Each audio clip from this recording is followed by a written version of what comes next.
Hey everyone, my presentation is going to be on open borders. This is what I wrote my policy memo about. I'm going to be talking about what are open borders, how they work, why we need them, and how they would affect the United States and the world. So what is currently happening at the US southern border? In short, it's a humanitarian crisis. The United States has a humanitarian crisis happening at our US-Mexican border. There are children suffering from malnutrition, women getting forced hysterectomies, families being torn apart, parents losing their children, hundreds of people dying from crossing the rough desert, thousands of children being lost by ICE, and thousands of people being sexually harassed and assaulted. Under Donald Trump's zero tolerance policy on illegal immigration, thousands of families were separated in a matter of months, contributing to a system of oppression and mass deportation. Therefore, the solution to this crisis is that the United States must implement an open border policy. A well-regulated open border would stimulate the national and world economy, provide better resources for migrants, reduce immigrant worker exploitation, and stop or severely reduce the humanitarian crisis. Immigrants would have almost all benefits that any US citizen would have. Every person that crosses the border would need to show United States government issued passport at border checkpoints. This passport would be paid for by immigrants themselves and would need to be purchased and shipped before the immigrants crossed. The new passports would include a barcode to scan, an image, and a fingerprint that would all be checked before an immigrant is allowed to enter. Cameras would capture the license plate number for any car, and the border checkpoint agent would need to document it.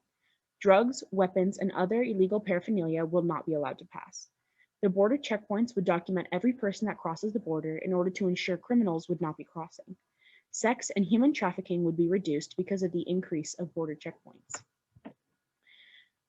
There would be no necessity for work visas, as every person would be given an equal opportunity to get a job. Immigrants would need to pay taxes just like they would with work visas. Immigrants could establish credit and buy houses and/or cars. They would not be given social security numbers, but immigrant social security numbers until they pass through the citizenship process. Citizens without prior violent criminal offenses will have priority status over those who do have offenses on their record. Immigrants would be subject to United States laws only, regardless of their home country's laws. Immigrants would be allowed to open bank accounts and could transfer money safely to their family through this bank account. Immigrants could invest in the stock market and other investment securities. Immigrants would be allowed to establish government retirement plans. Immigrants would be allowed to apply for any job, including government ones, regardless of their immigration status. Immigrants would be protected under all United States' laws. Since immigrants would be paying taxes with their jobs, they would qualify for social service programs and therefore could benefit from better healthcare systems and more. But doesn't this mean workers will be exploited? No. Closed borders increases the rates of worker exploitation because right now, immigrant workers are forced to work in unsafe conditions, face abuse from their managers, and get paid below minimum wage. Unfortunately, many undocumented immigrants do not defend themselves or argue for safer jobs and better pay in fear of deportation.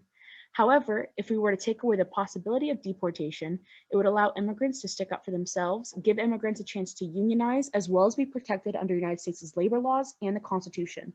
With more diversity in the US and in our workforce, we would help create a culture of inclusivity and support. Therefore, migrants would feel more comfortable defending themselves from abusive workplaces and seek help. How would this affect the US citizens? This would affect and benefit us drastically. Open borders would do nothing but benefit the people of the United States. Culturally, this benefits US citizens because our society would be more diverse. Due to a lack of interaction with other cultures, the United States is ignorant of other worldviews. An increase in immigration will stir up more nativist sentiment. However, in the long term, it would decrease discrimination because of the additional conversations between people that would otherwise not interact. This would breed better understanding of other traditions and customs. This better understanding allows the children that grow up in this open border society to be even more prosperous and egalitarian.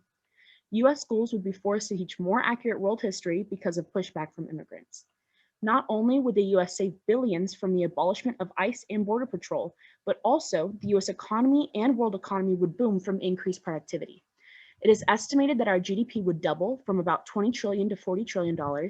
The boom that we would see would reduce world poverty and decrease the gap between the rich and the poor. The $40 trillion in our GDP would reduce poverty in the US, and using the money we gained, we could fund more social programs and investments to help our current citizens. Such economic benefits our citizens would see would be reduced prices of healthcare in universities, more funding for rehabilitation centers, more funding for mental health programs in public schools, and better resources for our homeless. Open borders is basically already established for the wealthy and powerful. It is the poor that are discriminated against, so to be truly anti-classist, one needs to be in support of one of the best economic plans in the world. That is to establish open borders. Thank you so much. Thank you guys for coming to my TED Talk. I appreciate it. And I hope you guys all have a fun and safe winter break.